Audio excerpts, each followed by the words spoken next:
Gustavo, neuropsicologia não é uma contradição? Não.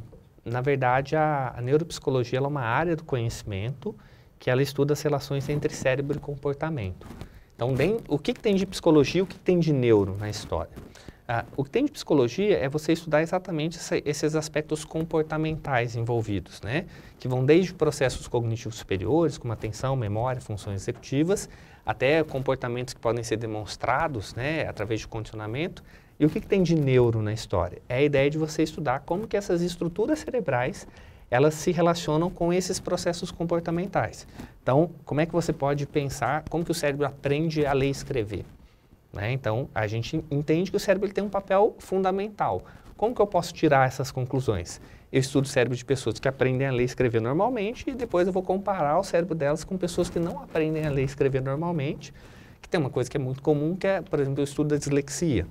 Né? Então, assim, eu comparo o cérebro dessas pessoas e essas conclusões, elas me permitem perceber que existem aspectos neurológicos ou neuropsicológicos específicos da aquisição de uma determinada habilidade, mas também existem outros aspectos comportamentais. Então, a neuropsicologia ela tenta ser um campo de conhecimento interdisciplinar, que envolve tanto conhecimentos da neurologia, da psiquiatria, da medicina de uma maneira geral e também das ciências comportamentais. E aí a gente está falando da psicologia, mas tem a linguística, tem a fonoaudiologia, tem a terapia ocupacional, tem vários outros comportamentos que também estão envolvidos. Mas e o inconsciente que é tanto prezado pela psicologia? Esse inconsciente, ele não está dessa mesma forma colocada na neuropsicologia.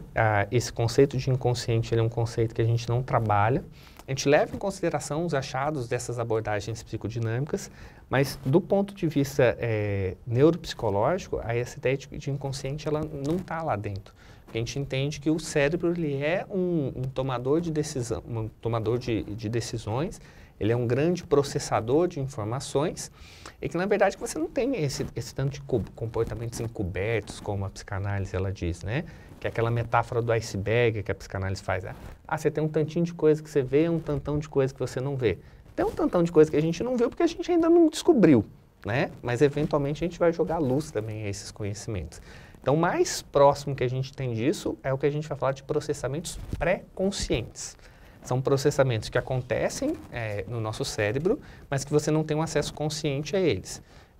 Uma coisa que a gente tem, por exemplo, são processos de condicionamento respondente, né? Então, o tanto que a sua pupila ela vai se adaptar à presença ou ausência de luz, né?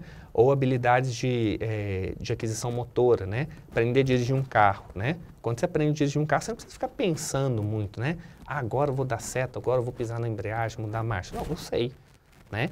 Mas muitas vezes eu não sei que eu sei.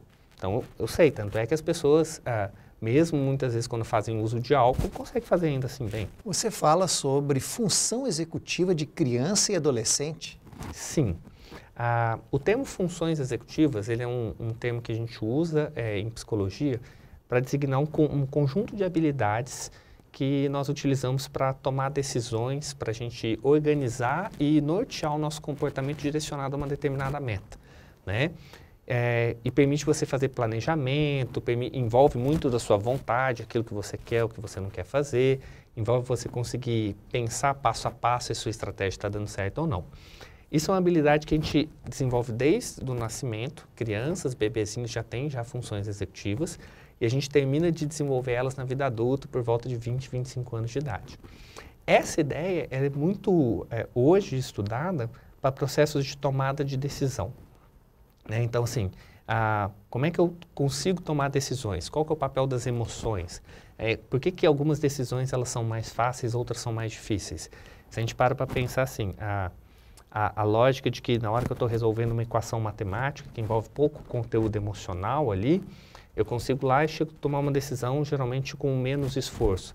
Na hora que eu vou comprar alguma coisa, que aí já é uma coisa que envolve processo afetivo, depende, que aí envolve, por exemplo, o valor da coisa. A gente está tendo problema com isso?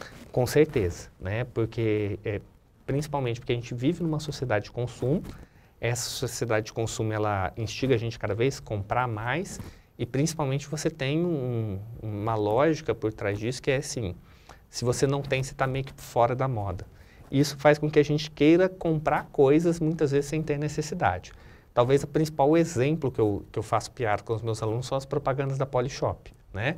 A Polishop, eu falo assim que ela tem uma propaganda fantástica, que ela consegue fazer uma propaganda de algo que você não tem, algo que você não precisa, que provavelmente você não vai usar, e quando acaba a propaganda, você tem a sensação que você deveria ter acordado naquele dia com aquilo na sua casa, e que você tem que comprar imediatamente. E aí ele ainda te oferece um bônus, ele fala assim, se você ligar agora, eu te dou uma outra coisa a mais, e fica tranquilo com o pagamento, eu divido de 12 vezes no cartão de crédito sem juros, né? Isso daí, para uma pessoa que ela tem um problema de função executiva, ou tem um problema na dificuldade de tomada de decisão, ou que entende que eu preciso ter aquilo para ter um determinado valor, né? Ela pega o telefone na hora e liga. Como é que a gente pode ajudar as crianças a não se transformar nesse adulto tão angustiado com o seu executivo? Eu penso em duas coisas principais, assim. Eu acho que a gente tem que ensinar as crianças que tipo de valor que é importante dentro do contexto familiar de cada um, né? Então, as famílias hoje, elas precisam se preocupar com essa questão dos valores, né? Não só em ter, porque muitas vezes, como você tem famílias que ascendem de classe social, então te acha que é tipo assim, é só dinheiro, vou lá e compro pro menino, é uma bala, é uma figurinha, é isso, aquilo outro, né? E aí, a segunda coisa é fazer com que os meninos aprendam a lidar com frustração, né? Assim, isso é uma coisa extremamente importante, né? Assim, os meninos hoje, eles não conseguem lidar principalmente com uma coisa que a gente chama de postergação da gratificação. Ou seja, eu deixar para fazer alguma coisa depois que eu vou ganhar mais, ao invés de fazer alguma coisa agora que eu vou ganhar menos, né? Então, o menino hoje, ele tem muita dificuldade de chegar em casa, não. Primeiro eu vou fazer meu dever de casa, para depois eu poder mexer no meu celular, no tablet, no computador, alguma coisa tipo assim. Não, ele acha que ele pode jogar o tablet e o dever de casa eu faço na hora que der, né? Assim, então, você tem que fazer com que os meninos aprendam a lidar com essa postergação da gratificação. 8 palavras. Sim. Neuropsicologia. Tudo do cérebro e comportamento. Pesquisa. Importantíssimo na formação na prática do profissional de uma maneira geral. A sua pesquisa. Ela tem uma relevância muito para aquilo que eu penso como educação. Metodologias. Hoje a metodologia ela é uma coisa que a gente parte do pressuposto que todo mundo sabe, mas quanto mais eu estudo, mais eu circulo, mais eu vejo que as pessoas não sabem. Referências. Importantíssimas. Comunidade científica brasileira. Muito vaidosa. Ciência. Base do desenvolvimento de uma nação. Criança e adolescente. Uma fase da vida que precisa ser visto com mais importância pelos nossos governos.